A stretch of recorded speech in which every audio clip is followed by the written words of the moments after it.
यवतमाल में हम मौजूद हैं। जी, मैं पुण्य प्रसून वाजपेयी यवतमाल के एक ऐसे गांव में मौजूद हैं जहां राहुल गांधी आए, मणिशंकर अय्यर आए, श्री श्री रविशंकर आए, महाराष्ट्र के गवर्नर आए, प्लानिंग कमीशन की एक पूरी की पूरी टीम आई, लेकिन गांव के हालात नहीं सुधरे। ये तमाम चेहरे आप देख सकते हैं, ये ऐसे चेहरे हैं जिनके अपनों ने खुद आत्महत्या कर ली क्योंकि किसानी से कुछ मिल नहीं रहा था। कपास हर कोई उगाता है यहां पर, और कपास का मतलब क्या मरघट में शरीक हो जाना है? यह एक स्थिति है। चंद महीनों पहले जिस शख्स ने खुदकुशी की, उनकी विधवा भी हमारे साथ है। और 2005 में सबसे पहले जो खुदकुशी हुई थी, विनोद नाम था उनका, विनोद नाम था ना, विनोद राठौड़, उन्होंने खुदकुशी की थी, उनकी विधवा भी हमारे साथ है। सवाल दरअसल इतने सारे हैं, इन जगहों पर घूमते फिरते आपको नजर आएंगे, जहां यह सवाल छोटा पड़ जाएगा कि इन विधवाओं को लेकर केंद्र में बाकायदा मनमोहन सरकार यवतमाल आते हैं। मनमोहन सिंह खुद आए यवतमाल, विधवाओं से मिले, पैकेज दिया, लेकिन किसे पता था कि दरअसल पैकेज में भी मंत्री और नौकरशाही उसको हड़प ले जाएगी। 5,000 करोड़ वेस्टर्न विदर्भ के लिए दिया गया, और रिपोर्ट सीएजी की बताती है, पीएससी की बताती है कि दरअसल वो पैसा भी हड़प लिया गया। राहुल गांधी आए थे, राहुल गांधी के पास गई थी। दरअसल आप राहुल गांधी से मिले थे? हो. क्या कहा था आपने? आम्हाला पेन्सिल पाहिजे म्हणून सांगू. तो उन्होंने क्या कहा? हो म्हणून सांगितले, देतो म्हणून सांगितले, तर दिलाच नाही. तो उसके बाद क्या हुआ? काहीच नाही. कुछ भी नहीं। तो उन्होंने बताया होगा, कुछ नेता मंत्री, कुछ यहाँ के अधिकारी होंगे, उनको बोला होगा इनके लिए कुछ व्यवस्था कीजिए। किसी ने कुछ किया? काहीच नाही. कुछ भी नहीं। कुछ नहीं. राहुल गांधी मिले थे और जो जानकारी निकल कर आई, शायद एक साड़ी और 500 रुपए का नोट दिया गया था। हो. हैं? दिवाळी. हो. दिया गया था। हो. एक साड़ी और 500 रुपए के नोट में। सवाल इतना भर नहीं है, सवाल है, देखिए वो महिला जो है वो 2005 में उनके पति ने खुदकुशी की, और अभी चंद महीनों पहले ही। अब घर कैसे चलता है? काहीच सोय नाही आहे, काहीच नाही आहे. म्हणजे 1000 रुपये महिना आहे. शाळेवर जाते फक्त खिचडी शिजाली बस. तो एक बच्ची है? दो आहे. दो बच्ची है। अच्छा। एक 3 साल की आहे. एक 3 साल की है। बुढ़ी बुढ़ाले काहीच दिसत नाही. आपके पति ने कब खुदकुशी की थी? कर्जामुळे आत्महत्या केली. अच्छा, तो उसके बाद सरकार ने कुछ दिया, किया कुछ? काहीच नाही. कुछ भी नहीं। काहीच नाही. क्यों की थी खुदकुशी? तर काही आता काय कशी मजुरी करायला लागते, खाना है. अच्छा, हो. तो कुछ भी मिला नहीं उसके बाद? काहीच नाही. आपके साथ भी कुछ भी नहीं? नहीं मिला. कुछ भी नहीं। सवाल सिर्फ इन चेहरों को पढ़ने का नहीं है, सवाल इस बात का है कि कपास की खेती के लिए जो पानी चाहिए वो पानी यवतमाल में नहीं है, उस रूप में नहीं मिलता है। दूसरा, जो कीमत चाहिए बाजार से, कपास बेचने के बाद जो कीमत चाहिए वह कीमत नहीं मिलती है। किसान कहां से चुकता करे, पैसा कहां से लेकर आए? सरकार की तरफ से कभी कुछ मिला या कुछ राहत हुई? चाहिए क्या आप लोग को? क्या चाहते हैं? काही मतलब मराठी आहे. आप बताइए, क्या सरकार की तरफ से कभी कुछ नहीं मदद नहीं. कुछ भी मदद नहीं? नहीं, कुछ नहीं मिला. कुछ भी नहीं मिला। हाँ, धंधा काम नहीं होत, कुछ नहीं होत. दो दुनिया में वो मजदूरी करती, हम खाती. इस गांव में 22 परिवार ऐसे हैं जिन्होंने खुदकुशी कर ली, तो आप लोग को क्या लगता है? कुछ मजदूरी क्या लगता है? खाना लगता, सब लगता है, खाने पीने को, चाय पानी सब लगता है. आपको लगता है सरकार से आप लोग क्या चाहते हैं आखिर में, कि सरकार को क्या करना चाहिए? क्यों नहीं समझ पाती है सरकार? सरकार ने कुछ दिए नहीं ना मेरे को. नहीं मिली ना मेरे को. मदद नहीं मिल रहे हमको, तो साड़ी नहीं मिली ना, कुछ नहीं मिला, पैसा नहीं मिला, कुछ नहीं मिला मेरे को. कुछ भी नहीं मिला? कुछ नहीं मिला. दरअसल राहुल गांधी आए थे, तो देखिए सरपंच भी हमारे साथ हैं। आपकी राहुल गांधी से मुलाकात हुई होगी? क्या कहा गया था? राहुल गांधी जब आए थे, उनके साथ मार्गारेट अलवा भी थी. राहुल गांधी ने कलेक्टर को बुलाया था, और राहुल गांधी ने बोला था कि जो कुछ लोकल लेवल के प्रॉब्लम है, ये कलेक्टर को बोला था कि ये सब प्रॉब्लम आपके सॉल्व कर दूंगा. लेकिन हाँ. कुछ हुआ? लेकिन एक भी प्रॉब्लम सॉल्व नहीं हुए. तो फिर उसके बाद क्या हुआ? उसके बाद कांग्रेस कमेटी के प्रेसिडेंट माणिकराव जी ठाकरे आए थे, और विजय दर्डा जी आए थे, और नीलेश फारवेकर आए थे आमदार, और कांग्रेस के सब लोग आए थे. क्या किया? उन्होंने इन सब महिला को एक एक साड़ी दी, और दिवाली मनाने के लिए इनको थोड़ा 100-500 रुपए दिए थे. उसके अलावा इनके लिए ठोस, जैसा ये सुसाइड वाले वीडियोज ने बोला था कि हमको पेंशन होना और जो कुछ अदर फैसिलिटीज है किसानों के लिए, वो फैसिलिटीज जो सुसाइड वाले फैमिली है उनको दो, ऐसा इनका ये था, वजह था। लेकिन उसमें से एक भी कोई प्रॉब्लम सॉल्व नहीं हुआ। किसान कार्ड है आपके पास? किसान कार्ड है? कशेर कार्ड बाबा कार्ड है किसान वाला? हाँ पासबुक है? हाँ हाँ उस पे भी कुछ मिला नहीं, बैंक से कोई पैसा नहीं? कैसे नहीं आपके मिला। पास भी किसान कार्ड है? नहीं है पासबुक है है? हाँ। किसान कार्ड है, पासबुक है, पैसा नहीं मिलता है। हम दरअसल आपको एक दूसरी तस्वीर दिखाते हैं। ये जिक्र राहुल गांधी का क्यों चल पड़ा? राहुल गांधी जलका गांव यवतमाल में ही आता है जहां कलावती से मिले थे। हम आपको सीधे वहीं की रिपोर्ट आपको एक दिखलाते हैं कि क्या स्थिति है यवतमाल के भीतर, और खास तौर से जो कपास से जुड़े हुए किसान हैं। एक दो नहीं, बीते 10 बरस में 9,000 से ज्यादा किसानों ने सिर्फ और सिर्फ यवतमाल में खुदकुशी कर ली। एक रिपोर्ट देखिए, उसके बाद हम बातचीत करेंगे कि आखिर रास्ता किसानों के पास क्या है और सरकार किसानों तक पहुंच क्यों नहीं पाती है। लेकिन पहले एक रिपोर्ट देखिए।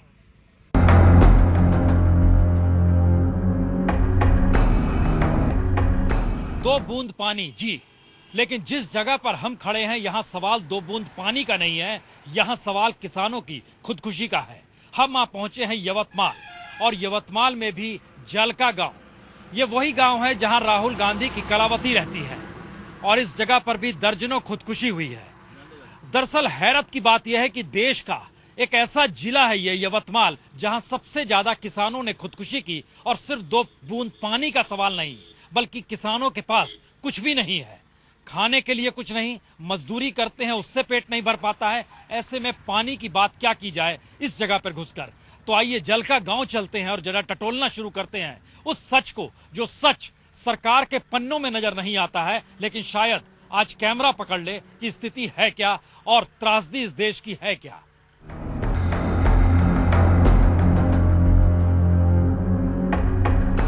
और हम आ पहुंचे हैं कलावती के घर पर। जी, कलावती, जिनके पति परशुराम बांदुरकर ने 2005 में खुदकुशी कर ली थी। लेकिन कलावती का नाम तब सामने आया था जब राहुल गांधी ने 2008 में न्यूक्लियर डील के वक्त इस बात का जिक्र किया था कि कलावती सरीखे घरों में रोशनी पहुंच जाएगी न्यूक्लियर डील के बाद।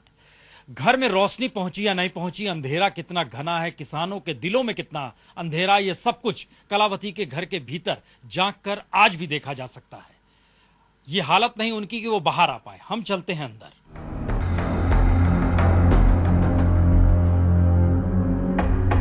कलावती इस हालत में नहीं है कि वो बैठ भी सके, जमीन पर ही बैठी है। कलावती, कशी तब्येत आहे तुमची? कालपासून कंबरले मानपासून लकवा मारल्या सांगला लागत आहे, उठता बसता येत नाही आहे. तर तो तुम्हें याद आहे राहुल गांधी कौन है? राहुल गांधी आपला भाऊ आहे. भाऊ आहे. हो राहुल गांधी में प्रधानमंत्री बनने वाला लायक है, गुण है? हो हो मला समजत आहे असं. हो आहे. वो है प्रधानमंत्री देश के बनने लायक है? लायक आहे. है. तो राहुल गांधी चे नरेंद्र मोदी कौन बढ़िया है? कसं म्हणलं? मोदी, नरेंद्र मोदी गुजरातचे मुख्यमंत्री या राहुल गांधी काँग्रेसचे नेता, कोण बढ़िया? ते मला कौन कौन चांगला? राहुल गांधी. राहुल गांधी. तो तुम्हें इतना कष्ट में आए, इतना कष्ट है, डॉक्टर उक्टर कुछ नहीं, बोले लकवा मार दिया है, तो फिर घर वर कैसे चलेगा? सुलभ सुलभ से। किसान की हालत क्या चंगला है? किसानों की हालत की कैसा है? किसान की हालत म्हणजे मला समजलं. शेतकऱ्याची परिस्थिती कैसी आहे? शेतकऱ्याची परिस्थिती का आता व्यवसाय पाणी हे करते ना, शेतकऱ्याची परिस्थिती खूप डाऊन आहे ती. ये एक स्थिति है कलावती की, लेकिन सच यह है कि कलावती सरीखी भाग्यशाली महिलाएं ना जालका में है ना यवतमाल में है। यवतमाल का सच है क्या? चलिए इस घर के बाहर चौखट से निकलते हैं, तब आपको दिखलाते हैं।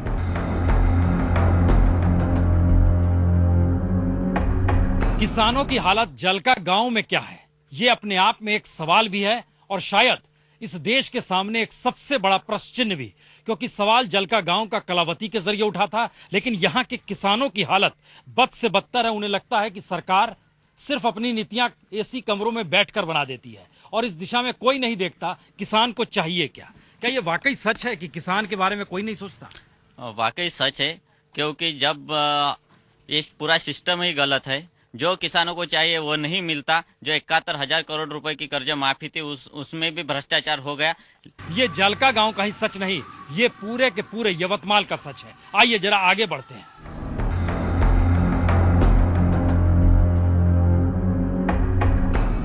यवतमाल में 70% जमीन पर सिर्फ कपास ही उगाया जाता है और यहाँ जो मजदूर हैं, किसान हैं, वो लगभग 80 से 90% लोग कपास के जरिए कमाई पर ही टिके हुए हैं। लेकिन जरा कल्पना कीजिए, सुबह 8 बजे से लेकर दोपहर 2 बजे तक इस तरीके से मजदूर आते हैं और कपास को बिनते हैं, लेकिन 1 किलो से ज्यादा कपास मिलता नहीं है। कीमत तो दूर की बात है, इतनी मेहनत के बाद भी हाथ में कपास कितना आता है। कब से कर रहे हैं काम? सुबह कितने बजे आ गए थे? 7 बजे, 8 बजे, 7 बजे। 7 बजे। हाँ। और अब कब तक करेंगे? 2 बजे। कितना निकलेगा कपास? 2 किलो नहीं तो 2.5 किलो। 2 या 2.5 किलो निकलेगा। हाँ। और कीमत क्या होगी उसकी? कितना पैसा मिलेगा? 60 रुपए। 60 रुपए। कपास का 60 रुपए मिलेगा तो? नहीं, तो? मजूरी 100 रुपए। अच्छा। हाँ, ये मजूर का 100 रुपए।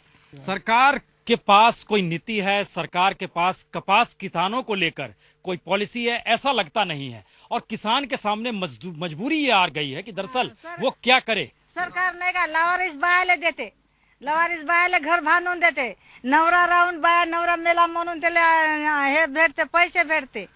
हाँ, तो सरकार कहती है खूब पैसा पैकेज हाँ, में दिए हैं। पैसा है। तो पैसा कहाँ गया? कहाँ गया? वो कहाँ आप लोग के पास नहीं आया? लवारिस बाया नवरा राउंड नाही का त्याला पैसे भेटते, नवरा मेला म्हणून सांगते, त्याला घर भेटते। आम्हाला नाही का कंट्रोल नाही भेटत, 2 रुपयाचा का 4 रुपयाचा कोरा हेच आहे आमचा 7-12। मग का मराठा नाही तर का मग आत्महत्या करून। पहली बार मौका आया था सन 2000 में 639 किसानों ने खुदकुशी की थी। सिर्फ यवतमाल की बात हम कर रहे हैं। और 2004 में ये बढ़ते बढ़ते 850 की तादाद पार कर गई। लेकिन सोचिए कि दरअसल 2013 में भी जो स्थिति है, सिर्फ यवतमाल के 16 किसान जो कपास उगाते थे वह खुदकुशी कर चुके हैं। अब इसके बाद 2 बूंद पानी की बात की जाए या फिर यह कहा जाए कि किसानों को जीवन चाहिए, एक अदद जीवन। यह वाकई एक मुश्किल सवाल है जो विदर्भ के गलियों में घूमते हुए यवतमाल सरीखी जगह पर टटोलते हुए ये बार बार लगता है कि हम खड़े कहां हैं, खेत में या शमशान घाट में। कैमरा पर्सन रवि राठौड़ के साथ पुण्य प्रसून वाजपेयी, यवतमाल, आज तक। दरअसल मसला सिर्फ किसानों को लेकर यह नहीं है कि इन्हें राहत नहीं है।